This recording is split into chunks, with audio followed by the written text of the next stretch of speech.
Bom dia, meus amados irmãos, graça e paz do Senhor Jesus. Vamos aos nossos minutos devocionais com a carta do apóstolo Paulo aos Efésios, dando continuidade, capítulo 1, versículos de 15 a 23, no qual o apóstolo Paulo ele dá graças pela igreja, como ele sempre faz.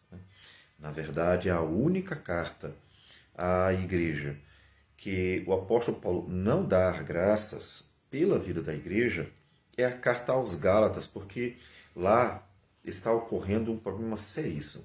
Enquanto as igrejas tinham problemas de comportamento e que precisavam ser santificadas, e o apóstolo Paulo vai, portanto, dar a palavra de Deus para que elas sejam santificadas na palavra de Deus, Gálatas tem um outro problema que é bem mais sério, porque eles estavam sendo induzidos pelos judaizantes a abandonarem a fé em Cristo Jesus, por meio do qual a salvação é gratuitamente dada ao pecador. Eles estavam sendo reconduzidos a uma religião de obras, uma religião de Antigo Testamento, seria a melhor forma de falar, ou seja, uma religião em que eles deveriam ser circuncidados para serem salvos, deveriam praticar ritos para serem salvos, e assim por diante. Então, é um abandono do cumprimento das promessas do Antigo Testamento em Cristo, né? Em Cristo. Então, lá o problema é bem sério. Então, ele pega os Gálatas para limão, como a gente diz, né? E precisa realmente reconduzi-los ao genuíno evangelho, né? Daí você vê a importância do evangelho, né? Não é só estar numa igreja. Os Gálatas basicamente estavam se desviando, apostatando, que seria a melhor palavra mesmo. E aqui em Efésios, ele dá graças. A igreja tem seus problemas? Tem, mas ele dá graça. Mas é claro que ele não ignora. Nós vamos ver que, dependendo da gravidade, da necessidade, o apóstolo Paulo ele é mais ou menos duro e vai orientando, ensinando, exortando, né, a igreja, como nós vamos ver, inclusive, nas partes mais práticas, né, que é o estímulo ao fruto do Espírito.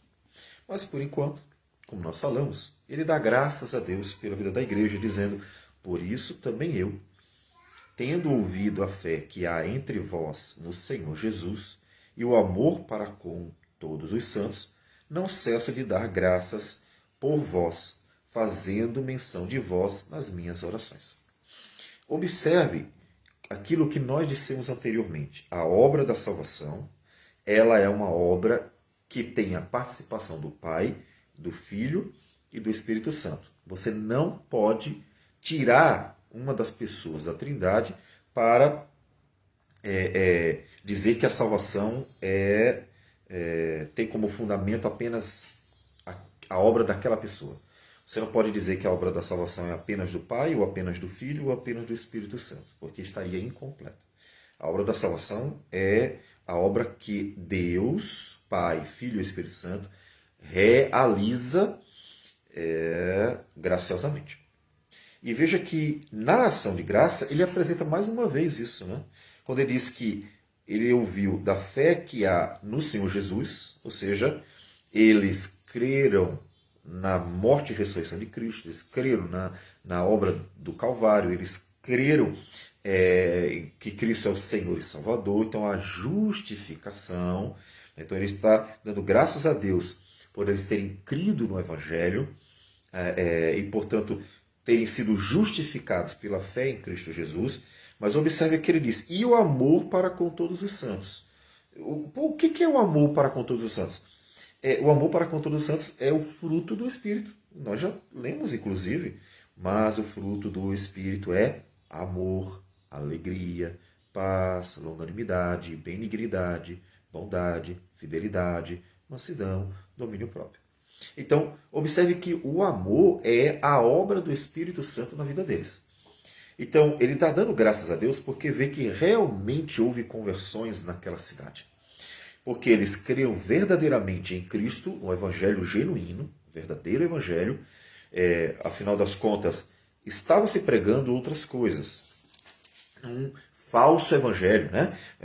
Um evangelho cheio de tradições equivocadas, né? Que o apóstolo Paulo, como disse, vai apontar em Gálatas, quando ele diz: admira-me que estejais passando tão depressa daquele que vos chamou na graça de Cristo para outro evangelho, o qual não é outro senão que há alguns que vos perturbam e querem perverter o evangelho de Cristo. Mas ainda que nós, ou mesmo um anjo vindo do céu, vos pregue evangelho que vá além do que vos temos pregado, seja anátema, seja maldito. Assim como já dissemos e agora repito, se alguém vos prega evangelho que vá além daquele que recebeste, seja anátema. Então, observe que os efésios creram de fato no genuíno evangelho. Não era um falso evangelho, era o genuíno evangelho. Mas não só creram da boca para fora. Como é que a gente sabe? Lembra que ele disse que o Espírito Santo é a garantia, é o penhor. A obra do Espírito Santo no cristão é uma marca tanto diante do Pai quanto para nós mesmos, por causa dos frutos, né? Ou fruto do Espírito. De que realmente houve uma conversão, houve um operar de Deus na vida, é uma fé genuína. Porque dizer que crê é fácil, qualquer um pode dizer isso, né? Basicamente, nosso país é considerado um país cristão, mas, sendo sincero, você considera que todas as pessoas que dizem que são cristãs, que dizem que creem de algum modo em Jesus, você acredita que todas são genuinamente cristãs, se converteram, realmente Deus está operando na vida delas? É difícil acreditar, não é? Tiago diz que até o diabo crê e treme, ou seja, até o diabo sabe que Jesus é verdadeiro, que Deus é real, sabe quem é o seu Criador, inclusive, né? Porque Deus é Criador de todas as coisas, né? Então, ele sabe, ele não tem prazer em Deus, ele é mau, mas ele sabe, ele não tem como negar aquele que ele sabe quem é, né? Ele estaria negando a realidade, então não tem. Eu diria que o único tolo que nega a realidade é o pecador ateu. É o único tolo que nega a realidade. Ou seja, tudo aponta para a existência de um Criador. E o único que vai negar isso é um ser humano de viés, né, ateu. Porque até o diabo sabe que Deus existe. Não tem como negar, né? É o Criador, tem que ter o Criador, né? Tudo exige um Criador. Tudo. Todas as coisas exigem um Criador. Tudo que existe na sociedade exige alguém que criou. E, portanto, tudo que existe no mundo também exige um Criador. Em outras palavras, nada se faz do nada, né? Nada se fez. Como diz a Escritura, nada se fez. As coisas não só aparecem do nada, e com toda a sua beleza, complexidade, harmonia, as coisas. Nada surge do nada. Um carro não surge do nada, um computador não surge do nada. Nem em trilhões e quadrilhões de anos aconteceria isso. Então, tudo exige um Criador. Isso é um princípio básico, eu diria, bem elementar, né? Então, tudo exige um Criador. Tem que ter um Criador para todas as coisas. Então, aquilo que na filosofia é chamado de causa não causada, né? Até os filósofos entenderam isso, né? Olha, tem que ter uma causa primária para tudo, e essa causa não pode ser causada, senão, obviamente, existiria outra anterior e assim vai.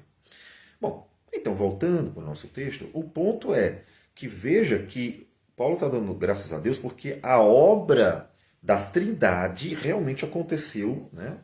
Estava se manifestando ali. E vocês vão ver, inclusive, que ele trata como algo que não apenas aconteceu pontualmente, mas estava em curso. Deus estava operando na vida deles. Então eles creram genuinamente, a prova é que o Espírito de Deus estava operando na vida deles. E a principal marca da manifestação do Espírito de Deus no pecador é o amor. E por que o amor?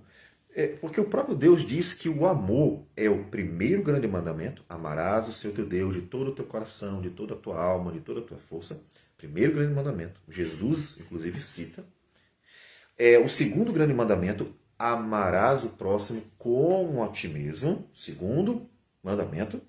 E o terceiro mandamento, porque o Senhor Jesus, ele diz em João, capítulo 13, na verdade, ele ordena, né? É uma ordem. Ele diz, novo mandamento vos dou, que ameis uns aos outros como eu os amei. É um mandamento relacionado à igreja. Então, o amor, ele é o grande mandamento da lei. Ele é de todas as, vamos dizer assim, virtudes a base. Né? Se não houver amor, nada serei.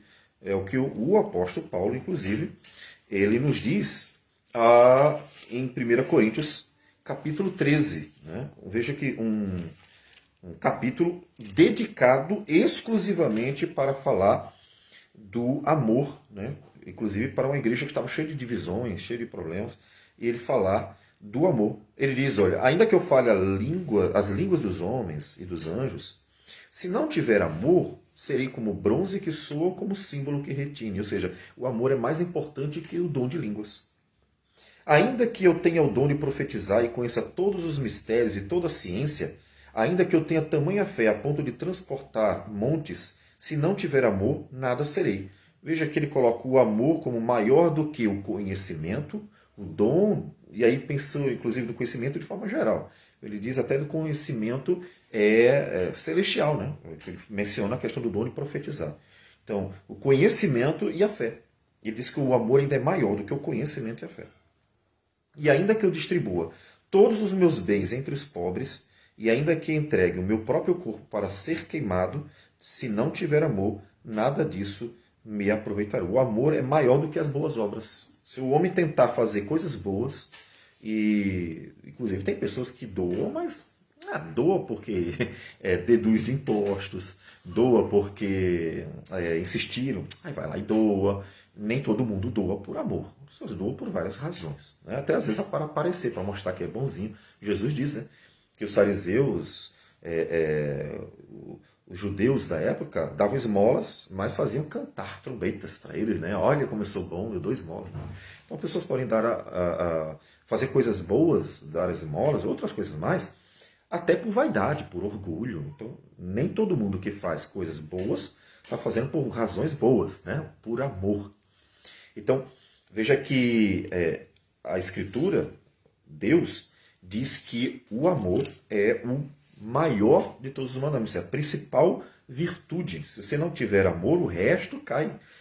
Vamos dizer assim, dentro do fruto do Espírito, né, do prédio do fruto do Espírito, ou das virtudes, né, desse castelo que são as virtudes, o amor é a base. Se você tirar o amor, todo o prédio das virtudes irá desabar. Todo vai desabar. Tanto que ele sempre associa várias virtudes ao amor. Veja que em Coríntios 13, como nós estávamos lendo, ele diz que o amor é paciente, é benigno, não arde em ciúmes, não se ufana, não se ensoberbece. Soberba. O amor não se ensoberbece, não se conduz inconvenientemente, não procura os seus interesses, não se desespera, não se ressente do mal, não se alegra com a injustiça, mas regozija-se com a verdade. Tudo sofre, tudo crê, tudo espera, tudo suporta. Deixa que ele coloca uma série de valores alicerçados no amor. O amor, ele é base de um castelo de valores. Né? E quem opera poderosamente o amor no coração do pecador, e essa é uma questão importante. Por que o amor é tão importante? Não é só uma virtude, uma moral, qualquer um pode praticar o amor. Não é assim. Primeiro, de fato, o homem tem a capacidade de amar porque foi criado à imagem de Deus, isso é verdade.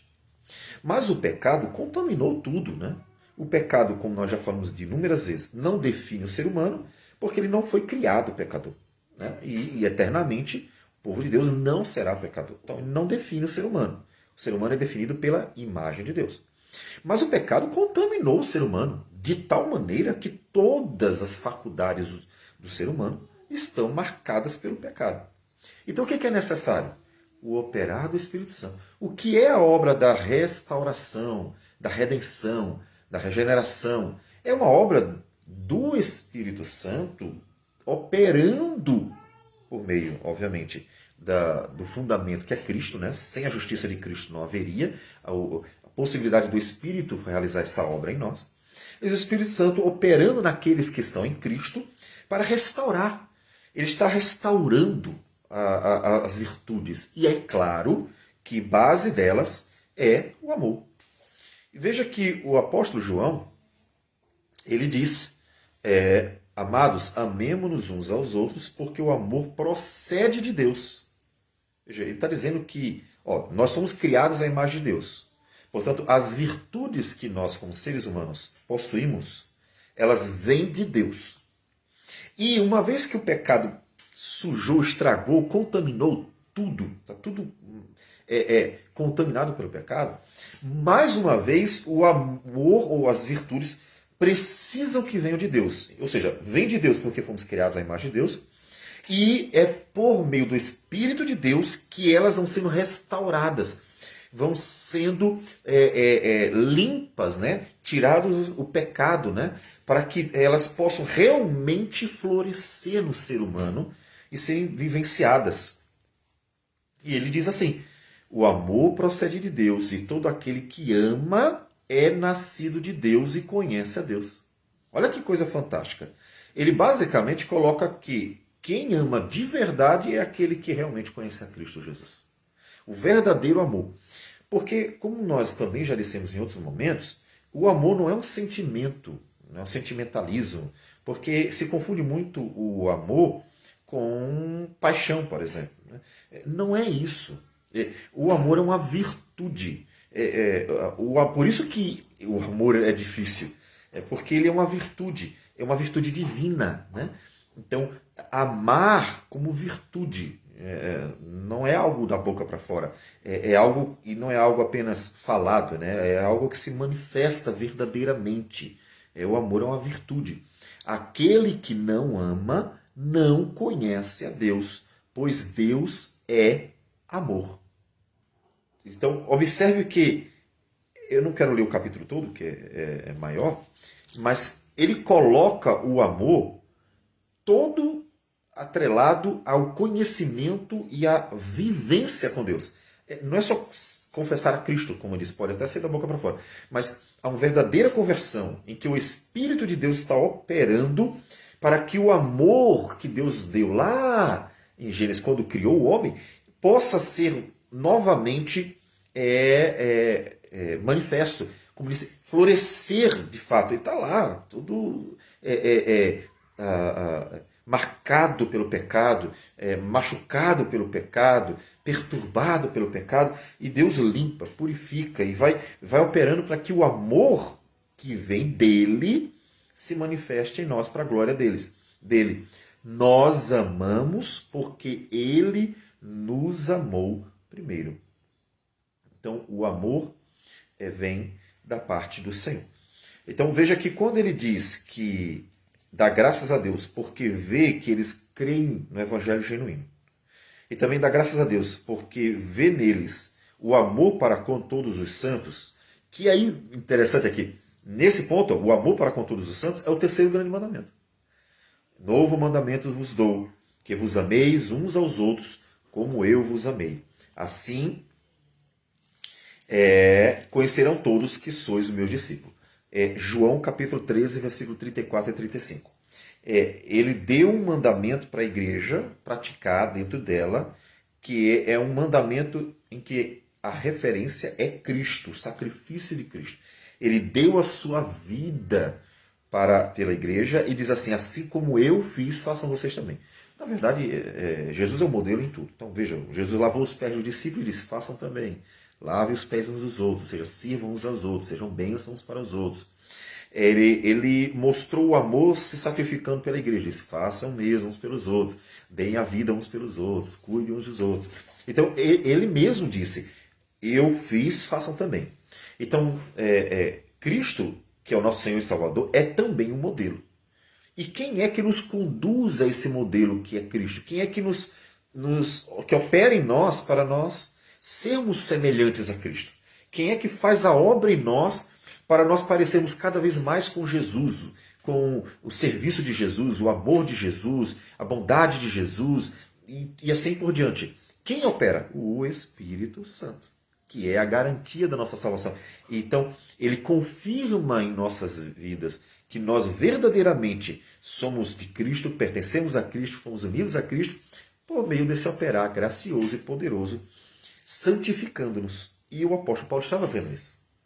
Ele viu a igreja produzindo frutos. Ele estava vendo a santificação da igreja. Ele estava vendo o operar da igreja. Ele estava vendo o que Deus estava fazendo na igreja. E isso confirmava, como para os Tessalonicenses, né, em que ele afirma que as marcas de uma verdadeira conversão eram visíveis, eram notórias, quando ele diz: damos sempre graças a Deus por todos vós, mencionando-vos em nossas orações, e sem cessar, recordando-nos diante do nosso Deus e Pai da operosidade da vossa fé, ou seja, uma fé que tinha frutos, tinha obras, ou seja, tinha uma vida de verdade, da abnegação do vosso amor, ou seja, um amor verdadeiro, genuíno, e da firmeza da vossa esperança em nosso Senhor Jesus Cristo, ou seja, uma esperança real, mesmo nas tribulações, mesmo nas adversidades, ou seja, eles realmente estavam prontos até para morrer por Cristo,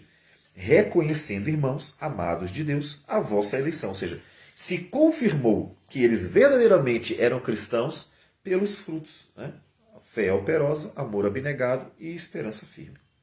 E a mesma coisa ele estava vendo na igreja de Éfeso. Estava vendo que eles tinham uma fé genuína em Cristo e um amor que realmente era prático, real, dava para ser visto, né? E por isso ele estava dando graças a Deus. Então, qual o motivo das ações de graças do apóstolo Paulo?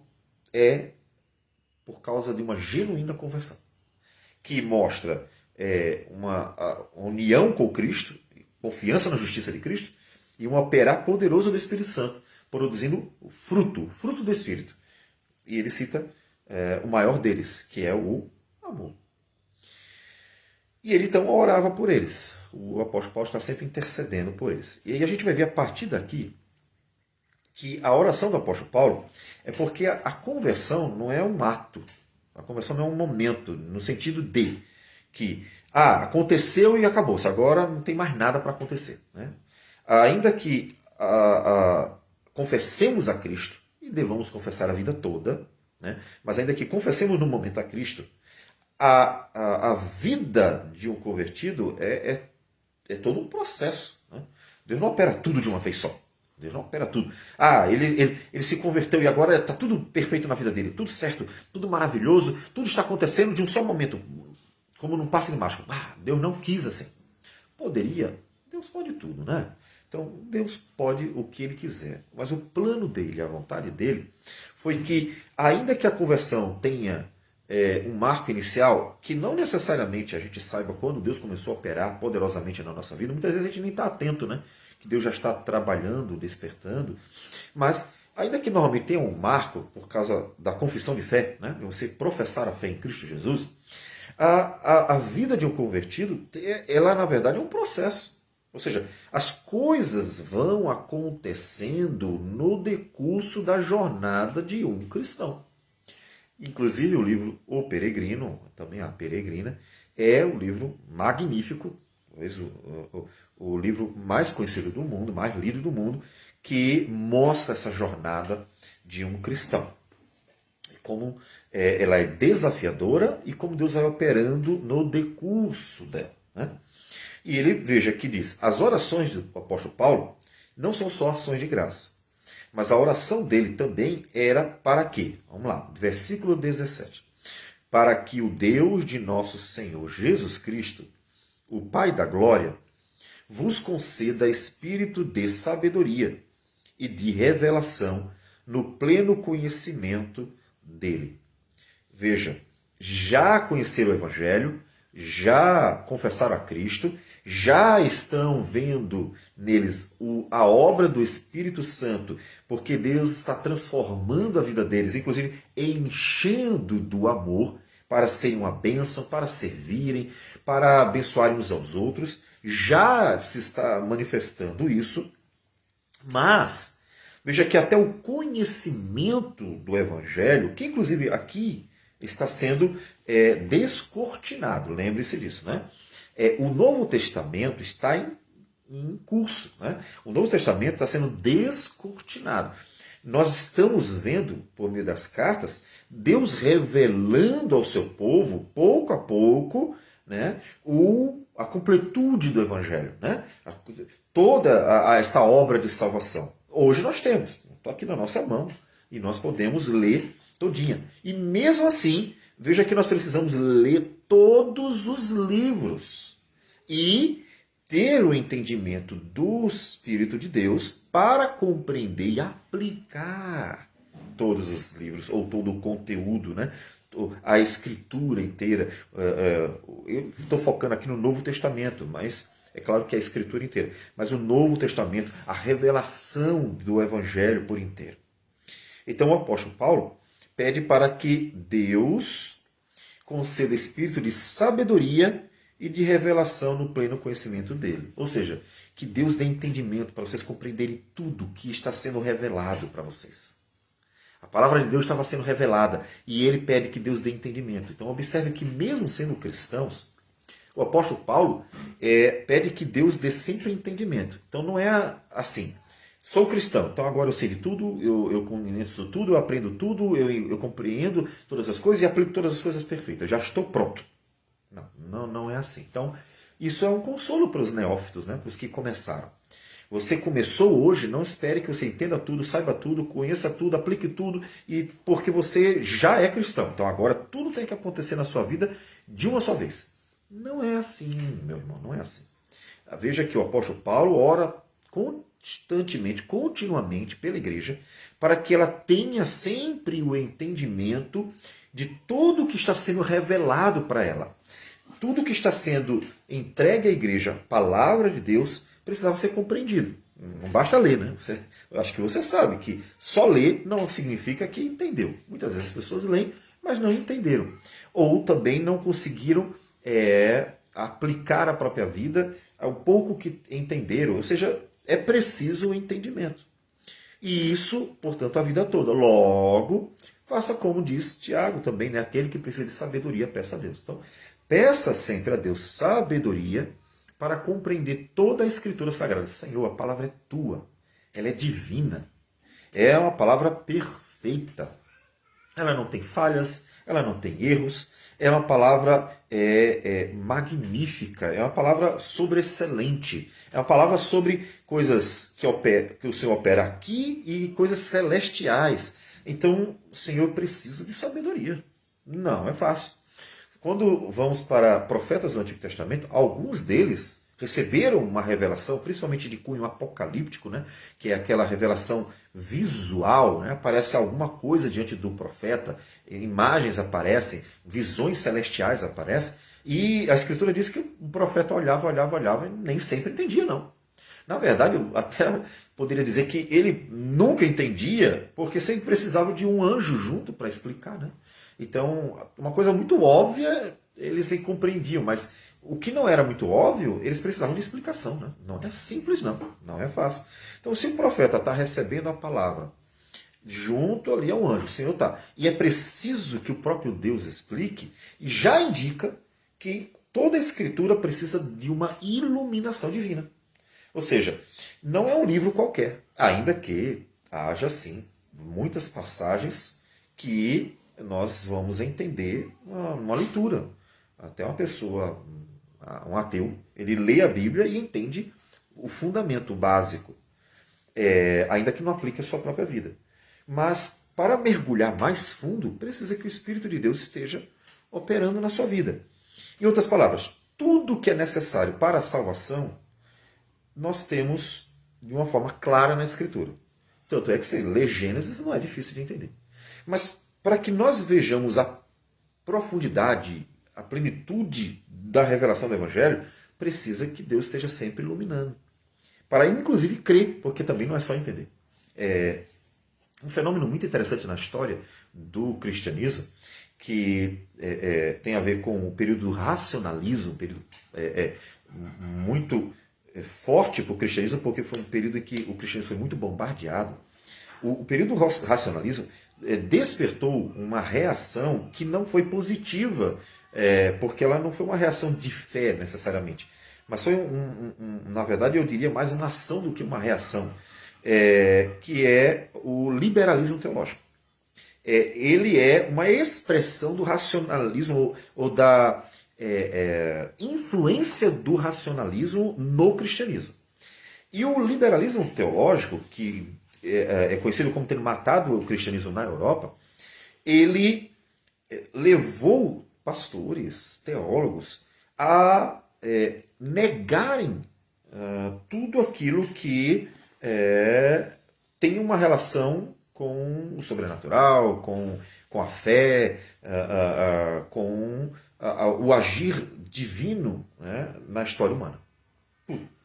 Jesus, por exemplo, se tornou só um homem, e não o próprio Deus entre os homens. Os milagres de Jesus se transformaram em mitos para ensinar alguma moral, né? E não milagres reais, curas, multiplicação de pães e outras coisas mais reais, manifestações reais. Porque o racionalismo ele tem um cunho materialista, né? Tudo que existe é material. Então ele tem uma relação com as demais ideologias de viés ateu, né? Que tem o darwinismo, ele tem a ver com o iluminismo, ele é materialista. São muitas ideologias, né? Que, como já falamos. A Idade Moderna ela é marcada por uma sequência de ideologias de caráter materialista e, portanto, viés ateu, né?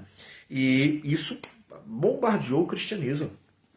E, portanto, veja, eles entendiam que estava escrito sim. Se você pegar livros de teólogos liberais, você vê que eles conseguem manusear as ferramentas hermenêuticas e exegéticas muito bem. Eles conseguem entender o texto, mas não conseguem aplicar a própria vida e muitas vezes não conseguem ver a profundidade daquilo na relação com Cristo. Não conseguem ver. Então, é isso que o apóstolo Paulo quer. Não apenas que eles entendam de uma forma superficial, porque é possível, mas que eles vejam a plenitude do entendimento, eles tenham a plenitude do entendimento.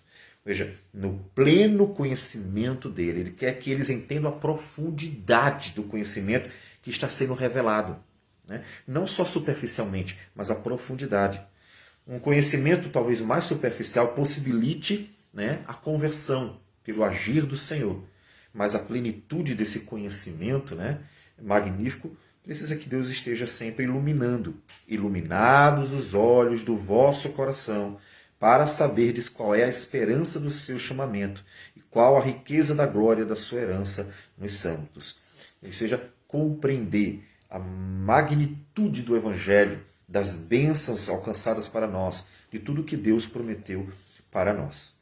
E qual a suprema grandeza do seu poder para com os que cremos, segundo a eficácia da força do seu poder, o qual ele exerceu ele em Cristo, ressuscitando dentre os mortos e fazendo sentar à de sua direita nos lugares celestiais, acima de todo principado e potestade, e poder e domínio, e de todo nome que se possa referir, não só no presente século, mas também no vindouro. Então, observe que ele está apontando para o conhecimento de Cristo, a magnitude do conhecimento de Cristo, e tudo que esse conhecimento significa.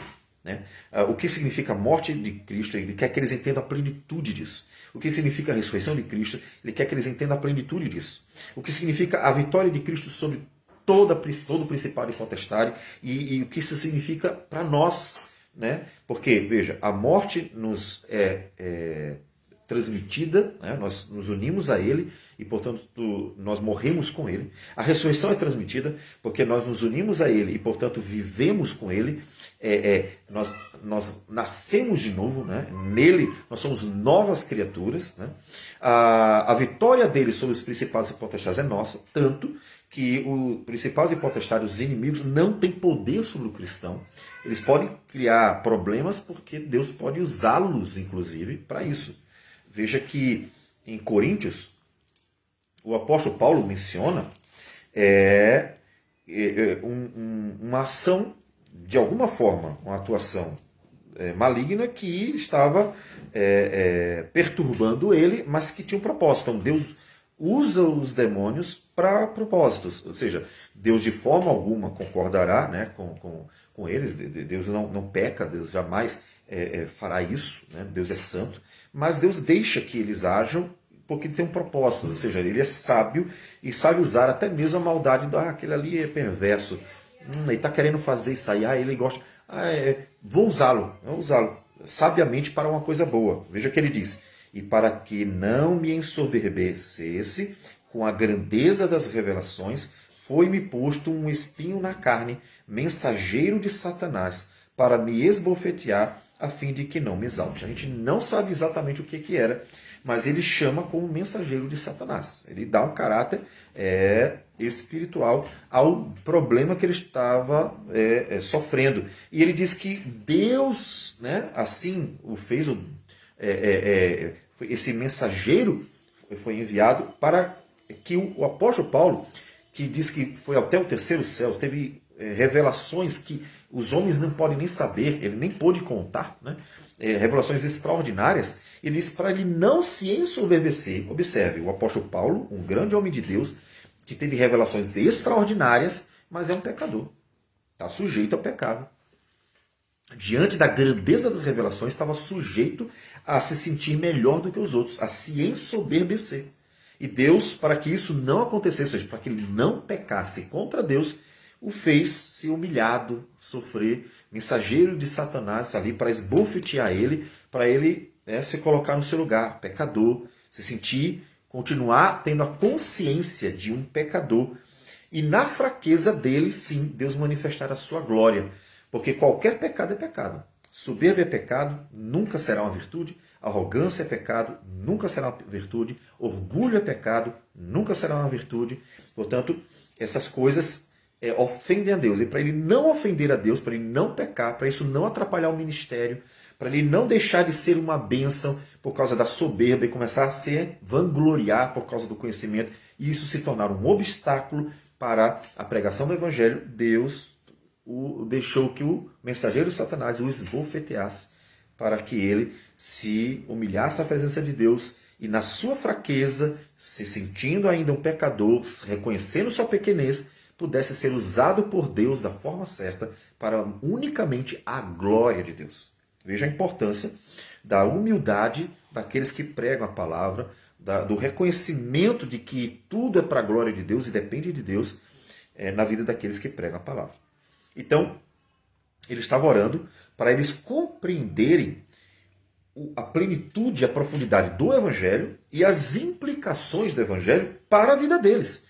Não é só entender, é ver o que aquilo tem a ver com a vida deles, as implicações, para que eles se enchessem de alegria, de regozijo, se dedicassem ao Senhor, tendo conhecimento de toda esta obra magnífica, toda a vitória de Cristo por nós. Tudo isso que significa sermos unidos a Cristo e desfrutarmos nele da herança de tudo que existe, né? Ou seja, viverem pela esperança da vida eterna, da glória eterna, né? Como ele diz, que Cristo se sentou à direita de Deus nos lugares celestiais, está acima de tudo, acima de todos, e pôs todas as coisas debaixo dos pés para ser o cabeça sobre todas as coisas.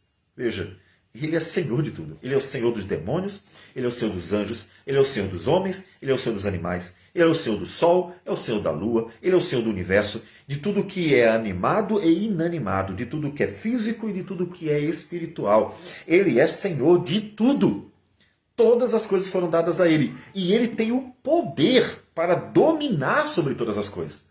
Uma coisa é você dizer assim, ele recebeu isso, mas não tem capacidade de administrar, não tem capacidade de cuidar, não tem capacidade de ter o controle sobre aquilo, que é o que o ser humano pode passar, aí é um problema. Porque ele tem, mas ele não tem as condições para administrar tudo aquilo. Por exemplo, o governo de uma nação. O ser humano ser colocado no governo de um país, de um povo, não significa que ele tem o controle sobre tudo. Por isso existem revoltas e impeachments e assim por diante. Porque não dá para controlar as pessoas. Não dá. Então, é o governo humano limitado, falho, pequeno, comparado com o tamanho, né, do povo.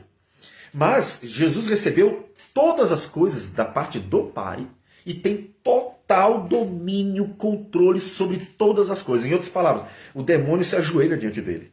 O demônio se prostra diante dele. O demônio obedece a Jesus e não pode negar. Se Jesus disser faça assim, ele tem que fazer. Se ele disser pare, não faça mais, ele tem que ficar quietinho.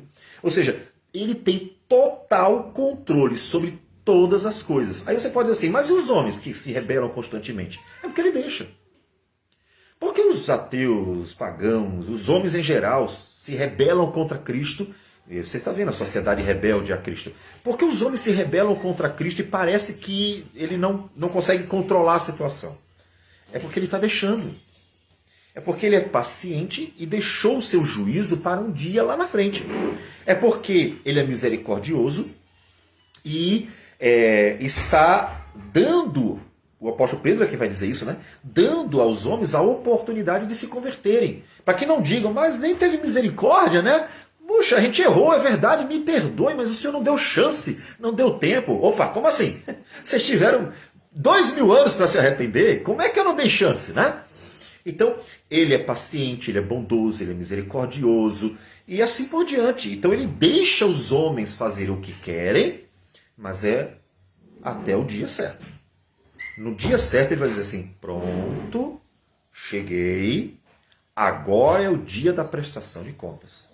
Vocês vão pagar por tudo o que fizeram, por terem negado minha graça e ter vivido segundo a maldade de vocês. Agora é o tempo de vocês pagarem. Percebe? Então Jesus tem o controle sobre tudo. Isso tem uma implicação para a igreja. Tem uma implicação para que a igreja confie, para que a igreja descanse, para que a igreja simplesmente siga fazendo a obra e não tenha medo ou não se acovarde, não recue diante das adversidades. Tem implicações para que eles continuem firmes na esperança, firmes na fé. Tem implicações. Tudo está debaixo dos pés de Cristo. Tudo não existe num homem, num anjo, um demônio, um astro, não existe nada que não esteja. Ele tem controle sobre tudo. Ele dá a vida e tira a vida de quem quiser. Ele pode tudo, porque tudo pertence a Ele. Ele é Senhor de tudo. Ainda que seja Salvador só da igreja, mas Ele é Senhor de tudo. E isso implica o que para a igreja? Ele deu todas as coisas à igreja. A igreja reinará com Ele. A igreja que está unida a Ele, desfruta das bênçãos que Ele mesmo alcançou. E todas as coisas deu à igreja, a qual é o seu corpo, a plenitude daquele que a tudo enche em todas as coisas. Ou seja, a igreja desfruta da bênção de Cristo Jesus. Por isso que ele disse no versículo 3, bendito Deus e Pai de nosso Senhor Jesus Cristo, que nos tem abençoado com toda sorte de bênção espiritual nas regiões celestiais em Cristo. Ser unido a Cristo é desfrutar das bênçãos de Cristo. Fomos unidos a Cristo, desfrutamos das bênçãos de Cristo. Ainda que a igreja, por enquanto, tenha que ter paciência, ainda que a igreja, por enquanto, tenha que esperar, confiar, e como ovelhas por matadouro, tantas vezes seja entregue para cumprir o propósito de Deus. Mas observe que a igreja sempre aparece em Apocalipse vitoriosa.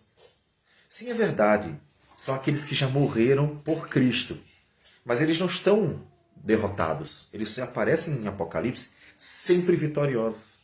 Por que eles aparecem vitoriosos? Porque a morte dos santos, ou seja, a morte dos que creram e foram fiéis e não negaram, é a vitória sobre todo o mal, porque não conseguiram fazê-los negar. Então, a igreja sempre aparece vitoriosa. E ela aparece vitoriosa com Cristo e em Cristo. Porque ela reinará para sempre nele. Então, a igreja precisa compreender a plenitude, a profundidade da obra de Cristo, porque tem uma implicação, uma aplicação para a vida da igreja. Para que a igreja continue firme, forte, se alegrando e crescendo no Senhor, e sendo bênção, e lutando firmemente contra o império das trevas, e assim seguindo para a glória do Senhor todos os seus dias, sabendo que ela é herdeira em Cristo, com Cristo, de todas as bênçãos que Ele alcançou para dar à igreja. E isso alegra o nosso coração. Então, seja firme e forte. E peça sempre a Deus para que entenda a Escritura, para que a profundidade dela, a amplitude dela, possa abençoar a sua vida, fortalecendo o seu coração e alegrando você os dias da jornada cristã. Vamos orar ao Senhor. Senhor Deus amado, bendito o teu nome. Te damos graças por tudo, te louvamos, te bendizemos, te agradecemos, porque o Senhor é bom e as tuas misericórdias duram para sempre. Obrigado porque o Senhor, apesar de todas as lutas e todos os adversários e todas as dificuldades que o cristão passa, o Senhor dá graça, o Senhor fortalece, o Senhor ajuda e o Senhor nunca abandona. E nós agradecemos porque o Senhor tem sido assim gracioso para com todos nós. Obrigado por tudo e continue nos abençoando em Cristo Jesus. É o que nós oramos nele. Amém. Senhor. Deus abençoe a todos e tenham um bom dia.